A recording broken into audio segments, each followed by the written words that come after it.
If you've got tightness in your hip, or if you feel like your back is just really tight, check out this video to loosen up your hips.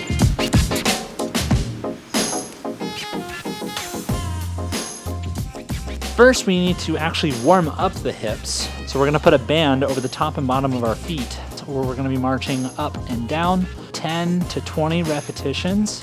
You're gonna notice the leg that you're standing on, that glute is gonna be firing like crazy, and your hip flexor is going to be the main driver of getting that knee up. Next, what we're gonna do is a couch stretch. Drop the knee down, lean forward, push that hip forward. You're gonna feel that stretch of that hip flexor that we just warmed up.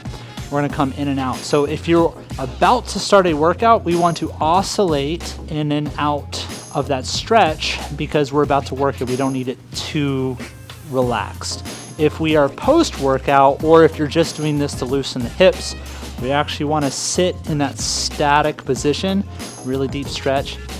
If it's causing you to breathe and the heart rate to increase, it means that you're stretching the right muscle. So 4 to 6 on a level of discomfort. Sit in that position.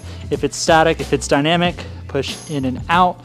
And for an extra bonus of extra stretch in that hip, squeeze that glute and you're really gonna stretch out that hip flexor. Next, we're gonna be doing a full split. Just kidding, I'm not doing that.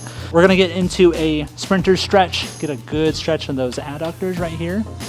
If it's a dynamic, we're gonna come in and out, side to side. If it is a static, we're just gonna hold it there for about a minute, minute and a half to 2 minutes. And then the last thing we're gonna do is really stretch out those glutes with a pigeon stretch, right? If it's static, again, you wanna save that for when you're not working out. You're gonna hold this position like so. If you are doing a dynamic stretch, you can actually come out and in, moving through that full range of motion. And for an added bonus, which you can do, is when you go down, press that knee through the floor, you're engaging the glutes.